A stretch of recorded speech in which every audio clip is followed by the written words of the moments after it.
मूलभूत समस्या इस समय ये है कि संयुक्त राज्य अमेरिका और दुनिया भर में यहूदी विरोधी भावना संकट स्तर पर बनी हुई है। कॉलेज सबसे पुराने द्वेष के केंद्र बन गए हैं। जहां कुछ छात्र अपनी यहूदी पहचान व्यक्त करने से भी डर रहे हैं, वहीं कुछ अन्य खड़े होकर उसका सामना कर रहे हैं। क्या अमेरिकी उच्च शिक्षा में यहूदी विरोधी भावना को एक हथियार के रूप में इस्तेमाल किया जा रहा है, और अगर हाँ तो किसके द्वारा? हार्वर्ड विश्वविद्यालय पर एक चौंकाने वाले फैसले और एक कथित न्याय विभाग के विसल ब्लोअर के बाद कैंपस में यहूदी नागरिक अधिकारों का भविष्य अब कटघरे में है। हम आज इस पर चर्चा करेंगे। मैं इलाना मिजेल डायमंड हूँ और ये है बेसिक लॉ। तो आज हमारे साथ केन मार्कस है, जो ब्रांडाइस इंस्टीट्यूट के संस्थापक, चेयर और सीईओ है, और अन्य सार्वजनिक पदों के अलावा पूर्व सहायक अमेरिकी सिविल राइट्स के लिए शिक्षा विभाग के सचिव। केन, शो में आपका स्वागत है। हमारे साथ जुड़ने के लिए बहुत बहुत धन्यवाद। आपके साथ होना अच्छा लगा, अलाना। आपका स्वागत है। तो चलिए सीधे शुरू करते हैं। मैसाचुसेट्स की जिला अदालत से एक विवादास्पद और संभवतः बहुत महत्वपूर्ण फैसला आया है, जो हार्वर्ड के खिलाफ न्याय विभाग द्वारा दायर एक मामले से जुड़ा है। क्या आप हमें इस फैसले के बारे में थोड़ा और बता सकती हैं, जो पिछले कुछ दिनों से खबरों में है? इसकी तथ्यात्मक पृष्ठभूमि, फिर फैसला और इसके पीछे का तर्क, और ये इतना महत्वपूर्ण क्यों है? जरूर, मैं खुशी से बताऊंगा, अलाना। हार्वर्ड से जुड़ी कोई भी बात विवादास्पद और संभवतः महत्वपूर्ण होती है। यह एक संघीय जिला अदालत का फैसला है। यह कोर्ट ऑफ अपील्स का फैसला नहीं है। यह भविष्य की अदालतों पर बाध्यकारी नहीं है। हालांकि ये एक संघीय न्यायाधीश का फैसला है, जो एक ऐसे मामले में आया है जिसे काफी ध्यान मिल रहा है, क्योंकि इसमें न्याय विभाग का हार्वर्ड यूनिवर्सिटी के खिलाफ नागरिक अधिकारों का मुकदमा शामिल है, जो यहूदी विरोधी भावना से जुड़ा है। न्याय विभाग का मुकदमा काफी हद तक उसी मुकदमे के समान है जो मेरी संस्था ब्रांडीज सेंटर ने कुछ साल पहले हार्वर्ड के खिलाफ दायर किया था। हमारा मामला इस मायने में सफल रहा कि हमें बोस्टन की संघीय जिला अदालत के जज स्टर्न्स से हमारा पक्ष में फैसला मिला, और अंततः हमने हार्वर्ड के साथ बहुत अनुकूल शर्तों पर समझौता कर लिया। ये मामला ठीक उसी जज स्टर्न्स के सामने आता है जिन्होंने न्याय विभाग के मामले को खारिज कर दिया। और इसे खारिज करने का आधार मूल रूप से यह था कि न्याय विभाग ने बहुत देर कर दी थी, और उस अंतराल के दौरान स्वास्थ्य और मानव सेवा विभाग द्वारा की गई जांच और मुकदमा दायर करने के बीच न्याय विभाग केवल कुछ ही और यहूदी विरोधी घटनाओं की पहचान कर सका। और इसी से न्यायाधीश कहते हैं कि यह केवल अटकलें हैं कि हार्वर्ड में यहूदी विरोधी समस्या अभी भी जारी है या नहीं। क्या आप बता सकती हैं, ताकि यहाँ मौजूद सभी लोग उन वास्तविक घटनाओं को याद कर सकें जिनमें उत्पीड़न और हिंसा के आरोप लगे थे, और जहाँ संस्थान ने उस मामले को सही तरीके से नहीं संभाला था? देखिए, एक बिजनेस स्कूल के छात्र के साथ कथित तौर पर शारीरिक हमला किया गया था। केनेडी स्कूल के 3 छात्रों को इजराइल को एक यहूदी लोकतंत्र के रूप में संबोधित करने के मुद्दे पर बोलने से रोका गया था। काफी लंबे समय तक बहुत सारे लोगों को शामिल करते हुए व्यापक उत्पीड़न के आरोप लगाए गए थे। वहां नदी से समंदर तक जैसी कुछ शत्रुतापूर्ण बातें कही गई थीं, लेकिन साथ ही काफी मात्रा में यहूदी विरोधी व्यवहार भी हुआ था। ठीक है, और इस बिंदु पर जज स्टर्न्स, जिन्होंने आपके मामले को सफलतापूर्वक आगे बढ़ने की अनुमति दी थी, वो सरकार के पास वापस जाते हैं और कहते हैं, बहुत देर हो चुकी है। मूल विचार ये है कि ये एक टाइटल वीआई का मामला है। तो ये विचार कि हार्वर्ड को अपने कैंपस में भेदभाव की अनुमति देने के लिए संघीय फंडिंग से वंचित कर दिया जाना चाहिए, अब निर्णय के लिए उपयुक्त नहीं है।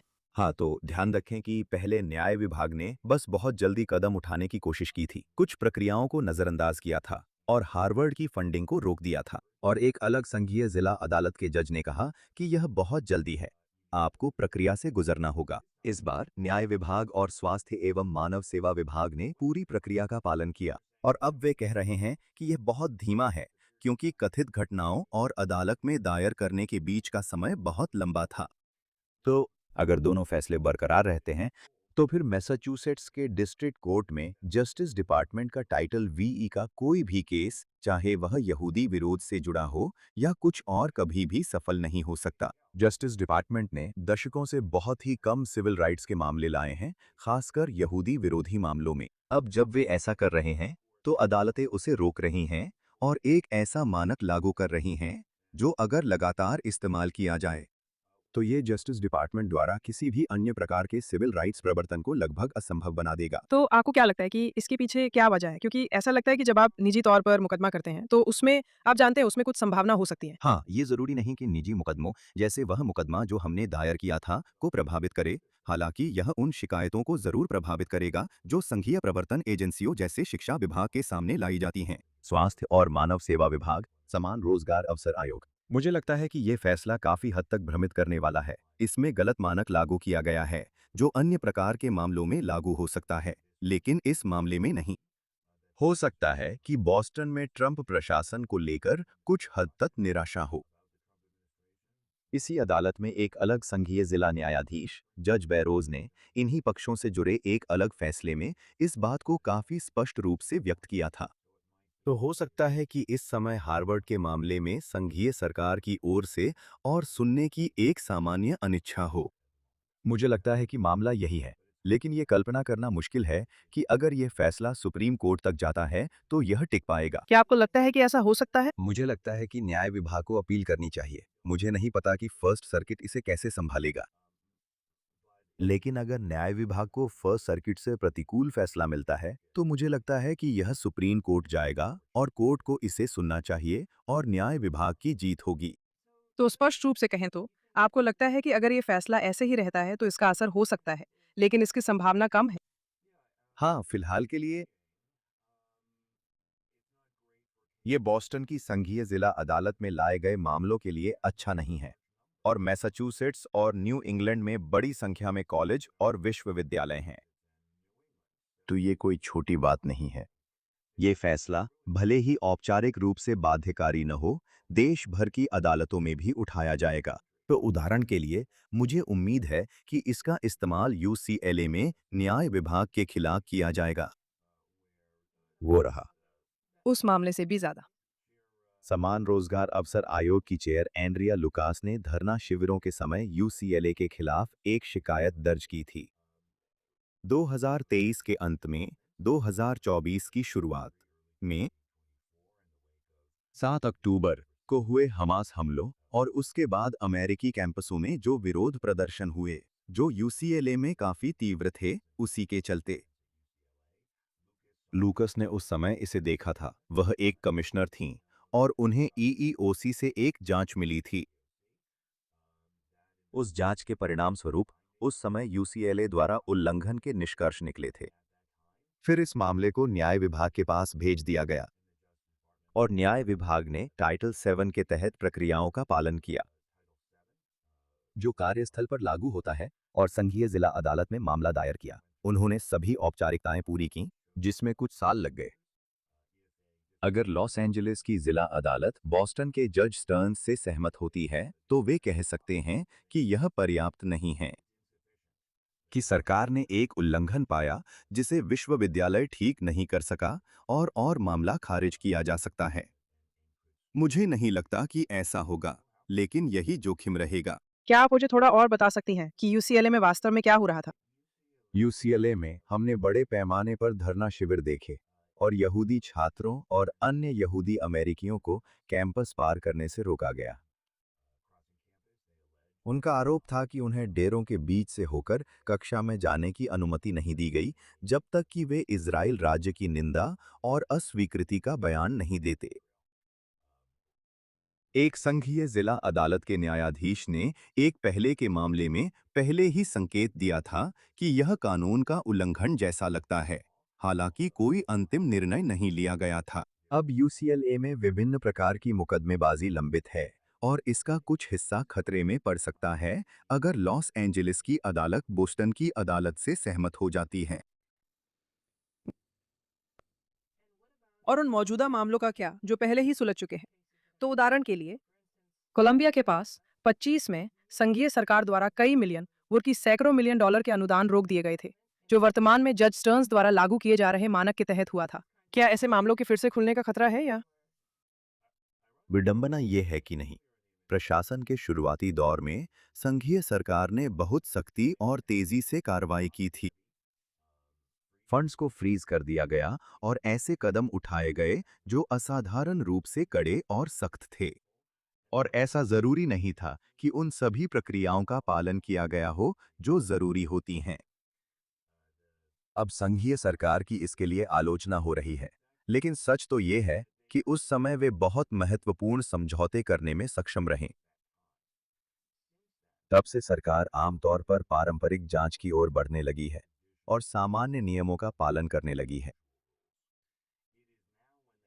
अब जब वे सामान्य नियमों का पालन कर रहे हैं, जो लंबे और जटिल हैं, तभी उन्हें बोस्टन की अदालत में यह समस्या आ रही है। ये आपत्ति उनके पहले के मामलों पर लागू नहीं होती, बल्कि उन मामलों पर लागू होती है जिन्हें वे अब सामान्य नियमों के तहत कर रहे हैं। समझ गई। और अगर आप फिर से सरकार में होती और मुकदमे की रणनीति के बारे में इन घटनाक्रमों को ध्यान में रखते हुए सोच रही होती, तो आप क्या करती? आप इसके बारे में कैसे सोचती? ये निश्चित रूप से निराशाजनक होगा। संघीय नागरिक अधिकार प्रवर्तन अधिकारियों को समझना होगा कि अब उनकी कई अलग-अलग मोर्चों पर कड़ी आलोचना की जा रही है। उन्हें कांग्रेस से कड़ी आलोचना मिल रही है। उन्हें उन कांग्रेस सदस्यों से भी कड़ी आलोचना मिल रही है, जो अगर कांग्रेस का नियंत्रण बदलता है, तो अध्यक्ष पद तक पहुंच सकते हैं। वे यहाँ वफादार हैं शांति और रही है। विसल ब्लोअर हैं। थोड़ा और स्पष्ट बताइए। उदाहरण के तौर पर हाउस जुडिशरी कमेटी के रैंकिंग डेमोक्रेट ने इस हफ्ते ट्रंप प्रशासन पर एक तरह से दिखावे का आरोप लगाते हुए बहुत कड़े शब्दों में एक पत्र भेजा और कुछ वकीलों के नाम लेते हुए, जिसमें करियर वकील भी शामिल हैं, असल में इन यहूदी विरोध की जांचों को गढ़ने के लिए। अगर आप संघीय नागरिक अधिकार प्रवर्तन में शामिल हैं, तो आपको हर तरफ से आलोचना झेलनी पड़ती है, कभी कभी तो बहुत व्यक्तिगत शब्दों में, भले ही आप एक करियर वकील हों। ये बहुत अधिक दबाव पैदा कर रहा है, खासकर जब इसमें अदालत के फैसले और मीडिया के कुछ हिस्से भी जुड़ जाते हैं। आगे बढ़ने और काम पर ध्यान केंद्रित करने के लिए बहुत हिम्मत और मोटी चमड़ी चाहिए, लेकिन मुझे लगता है कि यही करना जरूरी है। मुझे लगता है कि संघीय नागरिक अधिकार प्रवर्तन अधिकारियों को यहूदी विरोधी भावना की जारी और गंभीर समस्या पर ध्यान केंद्रित करना जारी रखना चाहिए। संसद के सदस्यों से उन्हें जो हमले झेलने पड़ रहे हैं, उसके बावजूद विसल ब्लोअरों से, अदालतों और अन्य जगहों से। और आप सुझाव देंगी, जैसा कि आपने कहा, सामान्य नियमों का उपयोग करने का, या फिर वह तरीका जो शुरू में वे इस्तेमाल कर रहे थे, जो शायद ज्यादा प्रभावी था, लेकिन कुछ हद तक ज्यादा विवादास्पद भी था? मुझे लगता है कि ये समझदारी है कि एजेंसी के वकील अब औपचारिक प्रक्रियाओं का उपयोग करके यहूदी विरोधी मामलों को आगे बढ़ा रहे हैं। मुझे ये भी अच्छा लगता है कि अब इन प्रक्रियाओं की संख्या बढ़ गई है, और ये सिर्फ शिक्षा विभाग में ही नहीं, जैसा कि पिछले वर्षों में था, बल्कि अब अन्य एजेंसियों में भी, जो पहले इसमें शामिल नहीं थीं, जैसे स्वास्थ्य और मानव सेवा विभाग, जैसे समान रोजगार अवसर आयोग, जैसे न्याय विभाग। यहाँ तक कि मुझे लगता है कि यह उपयोगी और स्वागत योग्य है कि विश्वविद्यालयों का ध्यान आकर्षित करने के लिए भी समन्वित और जोरदार प्रयास किए गए हैं। मुझे लगता है कि ये जारी रहना चाहिए, लेकिन कानूनी आवश्यकताओं को ध्यान में रखते हुए। ठीक है। मुझे लगता है कि जब आपने विसल ब्लोअर का जिक्र करना शुरू किया था, तो शायद मैंने आपकी बात काट दी थी। तो एक वकील है जिनका नाम हेली वैन आराम है, मेरा मानना है, जो लगभग एक दशक से डीओजे सिविल राइट्स में है। और वो सामने आकर कहती हैं कि ब्राउन और कोलंबिया जैसी अन्य यूनिवर्सिटीज के खिलाफ जो फेडरल कार्रवाई की गई, वो या तो तेजी से की गई या उपलब्ध सबूतों के विपरीत की गई, और यहाँ कई अन्य दावे भी किए गए। क्या आप हमें इसके बारे में थोड़ा और बता सकती हैं? और आप इसे किस तरह देख रही हैं? इस घटना और इसके संभावित प्रभावों के बारे में, खासकर जब आप जिन दबावों का जिक्र कर रही हैं, उन्हें ध्यान में रखते हुए। तो मैं कहूंगा कि यह दुर्भाग्यपूर्ण है, लेकिन सच है कि असंतुष्ट करियर सिविल राइट्स वकील रिपब्लिकन प्रशासन के दौरान कोई नई बात नहीं है, या उन्हें खबर नहीं बनना चाहिए। आमतौर पर हम देखते हैं कि न्याय विभाग और अन्य एजेंसियों में ज्यादातर ऐसे वकील काम करते हैं जो रिपब्लिकन प्रशासन की प्राथमिकताओं, विचारों और मूल्यों को साझा नहीं करते और अक्सर उनसे असहज रहते हैं। जिसे हम तथाकथित विसल ब्लोअर मुकदमे में देख रहे हैं, वह आपत्तियों की एक श्रृंखला है कि करियर वकीलों को ऐसे काम सौंपे गए जो वे करना नहीं चाहते थे। ऐसी समय सीमाओं के भीतर जो उन्हें जरूरत से ज्यादा जल्दबाजी भरी लगीं और उनकी सिफारिशों को उनके वरिष्ठों ने नजरअंदाज कर दिया। असल में ये संघीय सरकार में काफी आम है और वास्तव में कहीं और भी यह असामान्य नहीं है। लोगों को कभी कभी ऐसा काम करना पड़ता है जो वे करना नहीं चाहते। कभी कभी उन्हें ऐसी समय सीमाओं के तहत काम करना पड़ता है जो उनकी पसंद से ज्यादा कड़ी होती हैं। और अगर उनके वरिष्ठ उनकी बात को नकार देते हैं तो आमतौर पर इस पर कांग्रेस का ध्यान नहीं जाता। हालांकि ये शिकायत उस कहानी में फिट बैठती है जिसका उपयोग ट्रंप प्रशासन के आलोचक राजनीतिक रूप से ट्रंप प्रशासन का विरोध करने के लिए कर रहे हैं।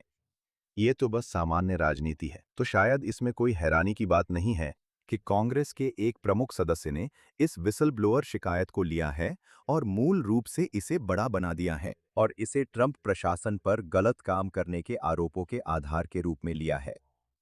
मैं सोचती हूँ कि क्या यहाँ किसी तरह की नैतिक समानता स्थापित करने की कोई बड़ी कोशिश की जा रही है। मैं उस बात में जोड़ना चाहूंगी जो आपने विसल ब्लोअर और इस कहानी को मिल रही तरह तरह की सुर्खियों के बारे में कही थी। ये तथ्य भी है कि कोलंबिया में एक मुकदमा चल रहा है, लेकिन यहूदी छात्रों द्वारा यहूदी विरोधी भावना का आरोप लगाते हुए नहीं, बल्कि फिलिस्तीनी या वे छात्र जो फिलिस्तीनी पक्ष से खुद को जोड़ते हैं, वे आरोप लगा रहे हैं कि उनके साथ भेदभाव किया गया है। और इस तरह कुछ हद तक देखा देखी वाली मुकदमेबाजी की कोशिश भी हुई है। मैं जाहिर तौर पर इस पर कोई पक्ष नहीं लूंगी कि ये मामला किस दिशा में जाना चाहिए, लेकिन मुझे लगता है कि ये सारी चीजें बहुत कम समय में एक साथ सामने आ रही हैं। और मैं आपके विचार जानना चाहूंगी कि क्या कोई ऐसा प्रयास किया जा रहा है जिससे नैतिक समानता स्थापित की जा सके और इस तरह, आप जानती हैं, यहूदी छात्रों और सरकार द्वारा उनके पक्ष में लाए गए अन्य मुकदमों को कमजोर किया जा सके। मूलभूत मुद्दा इस समय ये है कि संयुक्त राज्य अमेरिका और दुनिया भर में यहूदी विरोधी भावना संकट के स्तर पर बनी हुई है। कॉलेज परिसरों में भले ही डेरा न हो, लेकिन हम सड़कों पर हिंसा देख रहे हैं। हम यहूदी आराधनालयों पर हमले देख रहे हैं। हम देख रहे हैं कि K-12 संस्थान पहले से भी बदतर स्थिति में हैं और स्वास्थ्य सेवा तथा श्रमिक संघों जैसे अन्य क्षेत्रों में भी समस्याएं हैं। अब जो करने की जरूरत है वह है इस यहूदी विरोधी भावना को उजागर करने, उससे लड़ने और उसे समाप्त करने पर लगातार और गहन ध्यान केंद्रित करना। कुछ लोग ऐसे हैं जो हम में से जो लोग इसका विरोध कर रहे हैं उन्हें अलग अलग तरीकों से भटकाने की कोशिश कर रहे हैं। ये वर्तमान प्रशासन के आलोचकों द्वारा राजनीतिक प्रयास हो सकते हैं। यह इजराइल विरोधी कार्यकर्ताओं द्वारा कानूनी प्रयास भी हो सकते हैं। इन सभी को हराना जरूरी है और ध्यान आगे बढ़ने पर होना चाहिए। कोलंबिया मामले की बात करें तो इसमें वास्तव में दो हिस्से हैं। कोलंबिया के वादियों ने आरोप लगाया कि वे कोलंबिया के छात्र थे जिन्हें मुस्लिम होने और फिलिस्तीनी होने के कारण शारीरिक रूप से हमला किया गया। अगर ये सच है तो उन्हें अदालत में अपनी बात रखने का मौका मिलना चाहिए। ये बिल्कुल संभव है कि कोई ऐसी जगह हो जहां यहूदी विरोधी भावना भी हो और मुसलमानों के खिलाफ भेदभाव भी, और यह सब गलत है। हमें सभी के लिए समान सुरक्षा मिलनी चाहिए, लेकिन उसी शिकायत का इस्तेमाल यहूदी विरोधी भावना से लड़ने के प्रयासों को कमजोर करने के लिए भी किया गया। इसका विरोध किया जाना चाहिए। इसका विरोध किया जाना चाहिए क्योंकि वास्तव में इनमें कोई समानता नहीं है और एक का दूसरे से कोई लेना देना नहीं है। और हमें, चाहे वो समुदाय हो या संघीय सरकार और अदालतें, सभी को अपने लक्ष्य पर ध्यान केंद्रित रखना चाहिए, जो कि यहूदी विरोधी भावना की इस बुराई को जड़ से खत्म करना है जो कॉलेज परिसरों से अन्य क्षेत्रों में फैल रही है। क्या आपको लगता है कि ये वास्तव में कॉलेज परिसरों से शुरू हो रही है और वहीं से फैल रही है? तो संयुक्त राज्य अमेरिका में हमने देखा है कि यह अमेरिकी समाज में विभिन्न माध्यमों से आई है, जैसे कि कॉलेज परिसर और शायद इंटरनेट और डिजिटल मीडिया भी। और फिर उन क्षेत्रों से यह स्पष्ट रूप से फैल रही है। कॉलेज सबसे पुरानी घृणा के पनपने की जगह बन गए हैं और हम देख रहे हैं कि कॉलेज के से 12 तक के शिक्षकों को एंटी ज़ायनिस्ट प्रोपेगेंडा में प्रशिक्षित कर रहे हैं। देश भर के स्कूलों में यहूदी विरोधी भावना फैलाई जा रही है। हम ये भी देख रहे हैं कि कैंपस जैसी यहूदी विरोधी भावना जो वामपंथी एंटी ज़ायनिस्ट प्रकार की है, वह मजदूर यूनियनों और अन्य संगठनों के जरिए फैलाई जा रही है। क्या आप थोड़ा और विस्तार से बता सकती हैं कि K से 12 तक के स्कूलों में और मजदूर यूनियनों या अन्य संगठनों के माध्यम से क्या चीजें सामने आ रही हैं? K से 12 संस्थानों में अब हम यहूदी विरोधी भावनाओं का वही स्तर देख रहे हैं जैसा कुछ साल पहले कॉलेज कैंपसों में देखा गया था। ये उच्च शिक्षा स्तरों जितना नहीं है, लेकिन यह निश्चित रूप से अब तक देखे गए सबसे बुरे स्तर से भी कहीं ज्यादा है। यह अलग अलग रूपों में सामने आता है। इसमें से कुछ हाई स्कूल के छात्र अपने बड़े भाई बहनों के व्यवहार की नकल कर रहे हैं, जैसे कि क्लास से वॉकआउट करते समय from the river to the sea के नारे लगाना। इसमें से कुछ में स्वीकृत पाठ्यक्रम भी शामिल हैं, जैसे कि कैलिफोर्निया की कुछ कक्षाओं में लिबरेटेड एथनिक स्टडीज, जो यहूदी पहचान और इजराइल के बारे में संकीर्ण और नकारात्मक दृष्टिकोण अपनाते हैं। इसमें से कुछ में शिक्षकों की यूनियनें भी शामिल हैं, जो इजराइल विरोधी सोच और शैक्षिक सामग्री फैला रही हैं, जो कि कुछ स्कूल जिलों द्वारा स्वीकार की जा रही सामग्री से भी बदतर है। तो ये यहूदी विरोधी भावना के अलग अलग रूपों की एक विविधता है, जिनमें से कुछ शिक्षकों और उनकी यूनियनों द्वारा ही फैलाई जा रही हैं। और क्या ये पूरे देश में हुआ है या कुछ खास जगहें हैं जहां ये ज्यादा हो रहा है? तो हम देख रहे हैं कि ये कैलिफोर्निया राज्य में हर जगह हो रहा है, और वास्तव में ब्रांडीज सेंटर कैलिफोर्निया राज्य पर राज्य के स्कूलों में यहूदी विरोधी भावना फैलाने के लिए मुकदमा कर रहा है। हमने ये जॉर्जिया से लेकर मैसाचुसेट्स और न्यूयॉर्क तक भी देखा है, और हमारे पास इन सभी जगहों पर मामले हैं, और हम देख रहे हैं कि यह अन्य जगहों पर भी सामने आ रहा है। यह स्पष्ट रूप से एक राष्ट्रीय समस्या है। और क्या संघीय सरकार भी उन संस्थानों के खिलाफ भी कार्रवाई कर रही है या वो सिर्फ उच्च शिक्षा पर ही ध्यान केंद्रित कर रही है? संघीय सरकार ने उच्च शिक्षा पर कहीं अधिक ध्यान केंद्रित किया है। हमने कांग्रेस से आग्रह किया कि वो केस से 12वीं तक में यहूदी विरोधी भावना पर सुनवाई करे, और वास्तव में प्रतिनिधि सभा ने कुछ सुनवाई की, लेकिन उनकी संख्या उसके मुकाबले कहीं कम थी। हमने संघीय प्रवर्तन एजेंसियों के पास भी कुछ शिकायतें दर्ज कराई हैं, और कुछ मामलों में जांच भी शुरू हुई है। हालांकि स्पष्ट रूप से हमें उतना ध्यान नहीं मिल रहा है। जहां तक शिक्षकों की यूनियनों का सवाल है, हमने देश की सबसे बड़ी शिक्षकों की यूनियन नेशनल एजुकेशन एसोसिएशन के खिलाफ एक बड़ी नई शिकायत दर्ज कराई है, और उस शिकायत की अब संघीय जांचकर्ताओं द्वारा बहुत गहनता से जांच की जा रही है। आप वो व्यक्ति थीं जिन्होंने कैंपस में यहूदियों पर नागरिक अधिकार कानूनों के लागू होने के तरीके को सुधारने और संशोधित करने में महत्वपूर्ण भूमिका निभाई थी। आप इसके बारे में एक दो वाक्य कह सकती हैं, लेकिन मैं बस इतना कहूंगी कि यह मूल रूप से नागरिक अधिकारों के लिए यहूदी कौन है की परिभाषा को उसके उचित दायरे तक विस्तारित करने के बारे में है। मैं इस विषय पर रुचि से नजर रखती हूँ और मैं लगातार सोचती रहती हूँ। आप जानती हैं, कानून संस्थाओं को दंडित करने की कोशिश कर रहा है जब उन्होंने वो कदम नहीं उठाए जो उन्हें उठाने चाहिए थे, मान लीजिए। लेकिन कानून अब तक कैंपस की संस्कृति या फैकल्टी की बुनियादी समस्या तक नहीं पहुंचा है। बहुत सी चीजें हैं जो कानूनी हैं, लेकिन फिर भी वे वही सांस्कृतिक समस्याएं पैदा करेंगी जिनके बारे में हम बात कर रहे हैं। क्या आप बता सकती हैं कि आपने संघीय सरकार में रहते हुए क्या किया था और आज के मुकदमों के लिए वो कितना महत्वपूर्ण रहा है? और फिर उस चीज की प्रभावशीलता वास्तव में कहाँ जाकर रुक जाती है? निश्चित रूप से इसमें बहुत कुछ है। ये सब 20 साल से भी पहले जॉर्ज डब्ल्यू बुश प्रशासन के दौरान शुरू हुआ था। मुझे शिक्षा से जुड़ी नागरिक अधिकार प्रवर्तन की जिम्मेदारी सौंपी गई थी। उस समय यहूदी छात्रों को 1964 के नागरिक अधिकार अधिनियम के टाइटल 6 के तहत शामिल नहीं माना जाता था, जो इस क्षेत्र में मुख्य कानून है। और इसी वजह से जब यहूदी छात्रों ने संबंधित एजेंसी में शिकायतें दर्ज कराईं, तो उन शिकायतों को आमतौर पर खारिज कर दिया जाता था। मैंने वो नीति विकसित की जिसके तहत अब संघीय सरकार यहूदी या अन्य जातीय धार्मिक समूहों के लिए कहती है, दावे, अगर किसी समूह की साझा जातीय या पूर्वजों की पृष्ठभूमि है और साथ ही साझा आस्था भी है, इस तथ्य से कि उसमें साझा आस्था है, एजेंसी का क्षेत्राधिकार समाप्त नहीं हो जाता। दूसरे शब्दों में, यहूदी एक धार्मिक समूह है, लेकिन साथ ही एक जातीय समूह और एक समुदाय भी हैं। और क्योंकि हम एक समुदाय के रूप में जुड़े हुए हैं, हमें नागरिक अधिकारों की सुरक्षा का अधिकार है, जैसे अन्य समूहों को मिलता है, जैसे अफ्रीकी अमेरिकी, हिस्पैनिक या अरब अमेरिकी। ये नीति करीब 20-22 साल पहले नई थी, लेकिन तब से अब तक हर राष्ट्रपति प्रशासन ने इसे बड़े पैमाने पर स्वीकार कर लिया है। आपने रणनीति के बारे में एक सवाल पूछा। शुरू में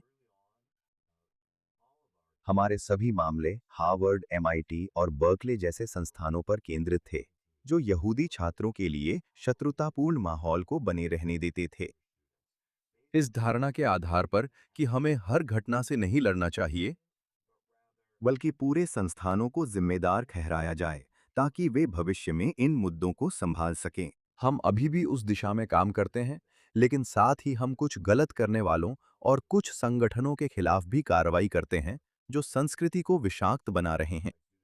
तो ऐसे समूह जैसे students for justice in Palestine या टर्टल आइलैंड लिबरेशन फ्रंट या पीपल्स सिटी काउंसिल, जिन पर हमारा आरोप है कि वे कॉलेज परिसरों और अन्य जगहों पर कुछ समस्याओं के लिए जिम्मेदार हैं, हम उनके खिलाफ भी कार्रवाई करते हैं जिस हद तक वे संघीय और राज्य कानूनों का उल्लंघन कर रहे हैं।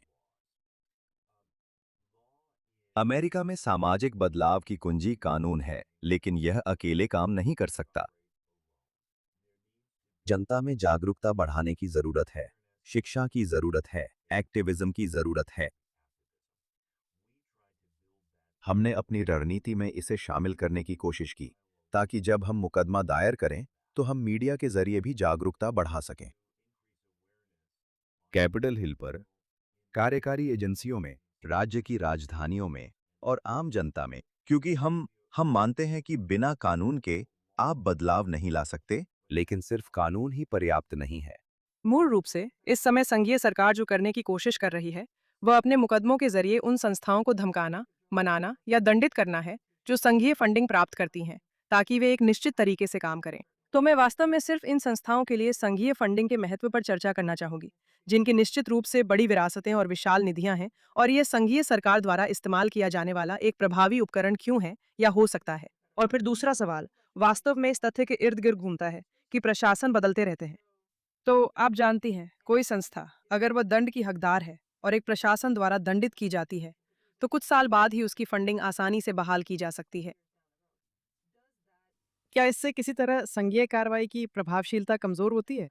अमेरिका में विश्वविद्यालय के नेता भी कॉरपोरेट नेताओं की तरह आमतौर पर अल्पकालिक सोच रखते हैं। अगर किसी विश्वविद्यालय के अध्यक्ष को लगता है कि इस साल कोई विनाशकारी वित्तीय झटका लगने वाला है, तो इससे उन्हें कोई सांत्वना नहीं मिलेगी। कुछ साल बाद उनके संस्थान के लिए अच्छे साल आ सकते हैं, लेकिन वे इस बारे में सोच रहे हैं कि उनके ट्रस्टी अभी और इसी समय कैसे प्रतिक्रिया देंगे। शिक्षा में नागरिक अधिकारों के लिए फंडिंग बहुत महत्वपूर्ण है। लोग शिकायत करते हैं, ट्रंप प्रशासन विश्वविद्यालयों की फंडिंग क्यों रोक रहा है? दरअसल यही प्रक्रिया है, और मैं आपको बताऊंगा कि यह प्रक्रिया क्यों काम करती है। 1960 के दशक में जब कांग्रेस पहली बार उन मुख्य नागरिक अधिकार कानूनों को विकसित कर रही थी जिन्हें हम आज भी इस्तेमाल करते हैं, कांग्रेस के सदस्यों ने महसूस किया कि संविधान उन्हें विश्वविद्यालयों या सार्वजनिक स्कूलों पर किसी भी तरह की मनचाही सीमा लगाने की अनुमति नहीं देता है। और ध्यान रखें कि उस समय उनका मुख्य ध्यान प्राथमिक और माध्यमिक स्कूलों में नस्लीय अलगाव पर था और बाकी सभी मुद्दे द्वितीयक थे। तो उनके सामने जो सवाल था वो ये था, हम ऐसा कानून कैसे बना सकते हैं जो अलगाव और सामान्य रूप से नागरिक अधिकारों के प्रवर्तन पर सार्थक फर्क डाले और अदालत ने भी टिक सके। और उन्होंने एक बहुत ही चतुर विचार निकाला जो ये था, हम सिर्फ सार्वजनिक स्कूलों या विश्वविद्यालयों से यह नहीं कहेंगे कि उन्हें नागरिक अधिकारों के नियमों का पालन करना ही होगा। हम दो काम करने जा रहे हैं। पहला, हम कहेंगे कि अगर आप संघीय धन स्वीकार करते हैं तो उसके साथ शर्तें जुड़ी होंगी। आपको मूल रूप से उस फंडिंग की शर्त के रूप में इस बात पर सहमत होना होगा कि आप नागरिक अधिकारों की आवश्यकताओं का पालन करेंगे। फिर दूसरा, हम हर स्तर पर शिक्षा में करदाताओं का भारी भरकम धन डालना शुरू करेंगे, इतना अधिक कि शैक्षणिक संस्थान उस पर निर्भर हो जाएं, और वे ये कहने के लिए तैयार नहीं होंगे कि वे इससे जुड़ी शर्तों को स्वीकार नहीं करेंगे। अभी अगर कोई प्रमुख शोध विश्वविद्यालय कहे कि हम वर्तमान प्रशासन की नागरिक अधिकार कानूनों की व्याख्या से निपटना नहीं चाहते, वे कई चीजों से बच सकते हैं, बल्कि शायद सभी से, बस ये कहकर कि हम पैसे नहीं लेंगे।